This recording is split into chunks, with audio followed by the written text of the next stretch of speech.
All right, it's Friday. It's maybe a little bit cold outside, but that's okay. We got Tim Halbach, and we're about to heat things up with extreme heat awareness. He's like, oh boy, Jeremy, why do you do that to me? Making it hot on a Friday. Exactly. Good thoughts here. I saw the outlook. It's not looking good for temperatures, so let it be warm for now.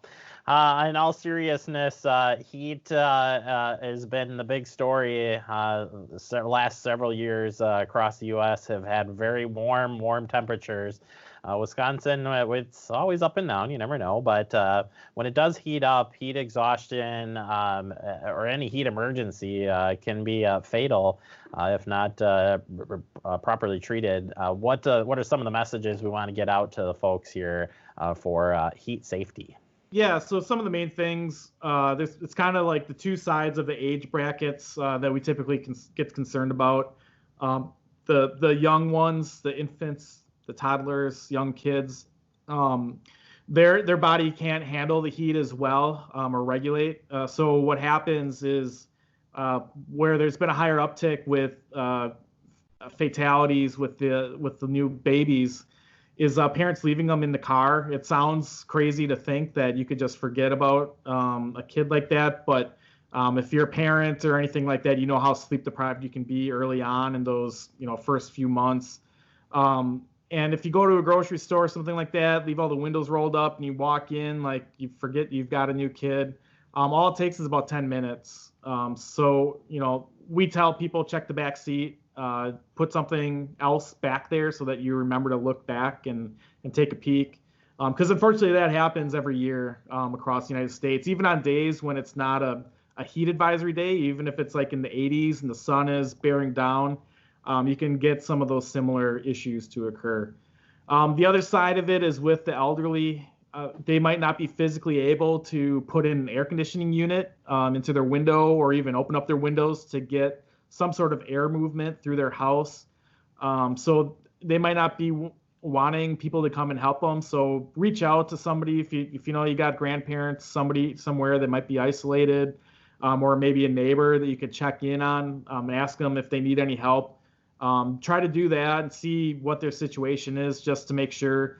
A lot of times what people have found, it's the air conditioning units that they're these big kind of monstrous things you stick in your window that would help out to help keep the house cool, but they just physically can't put them in there. So it sounds kind of early for us to be talking about heat, but it is something getting into the summer for us to be thinking about.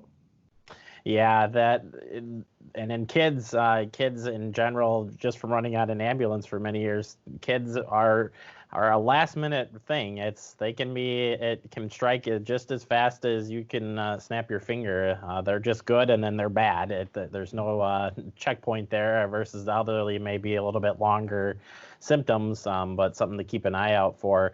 Talking about the safety of checking the back seat, I love the idea of putting something in the back seat to remind yourself to open it. Some cars now too are and stores alert you now to check your back seat even when you get out of the car or when you're walking into a store.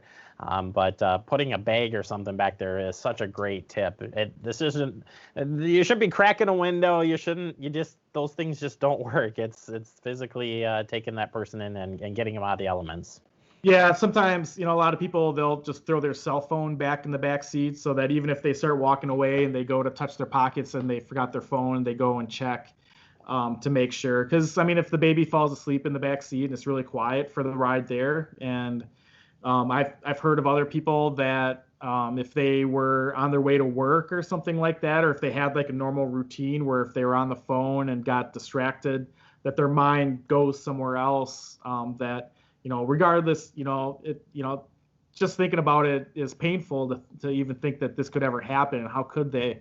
But it's happened to all sorts of people and new parents, that it's something that we need to talk about and make people aware of.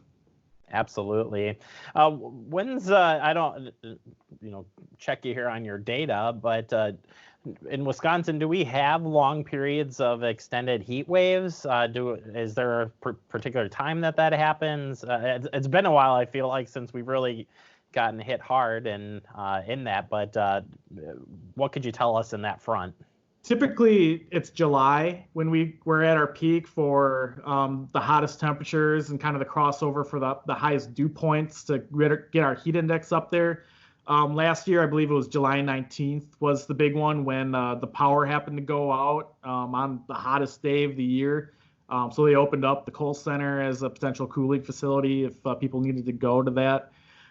So we typically, at least get like a day or two where we get into the real heat. The bad days are the ones where we get like 3 to 5 days in a row of the heat with no letting up, particularly when it's hot at night and people can't really get out of that elements and kind of let their body cool down.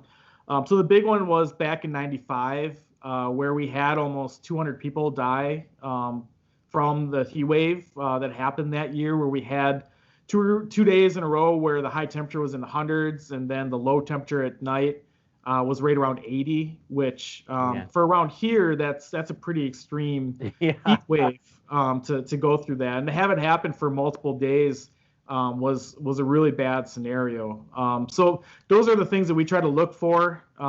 Forecasting it can be a little tricky because if you get a day where a lot of times the big thunderstorms will be kind of running around the northern end of where the heat is, and if they dive further south and you get more cloud cover, that can provide a nice cool down. So those are some of the things that we look at when we're trying to predict when these big long heat waves are going to occur. And real quick, what are the watches, warnings, advisories related to heat emergencies? So the two levels, there's heat advisory. That's a heat index of 100 degrees that we're going to hit just at any part of the day. If we're going to have 4 days in a row of it, with maybe slightly lower heat index of 95 to 99, that's what would be our threshold for issuing that heat advisory. The next step up is an excessive heat warning, which would be for 105 degree heat index during the day, and then it doesn't get below 75 for the heat index overnight for the 2 to the nights saddling that heat wave, just because that is going to be a longer period of when that excessive heat is going to be happening. So those are our thresholds for doing that. An excessive heat watch would be coming out the day or two before we would be hitting those thresholds. And again, with the excessive heat warning, we lower the threshold by about 5 degrees if it's going to be a 4-day long thing, just because of that extra stress that's going to be put on people's bodies. Sure. Tim, thank you as always. Great information. And there is another time for heat emergencies to talk about an awareness week. Yeah, as we get closer to summer, when we're in the early part of June, I believe we have a heat awareness day in Wisconsin to kind of refocus this. But it is a topic that we want to bring up to kind of reiterate, because there have been so many heat-related illnesses and fatalities that have occurred throughout the United States. Tim Halbach, thank you so much for your help all week long. We appreciate it. Yeah, appreciate you having me.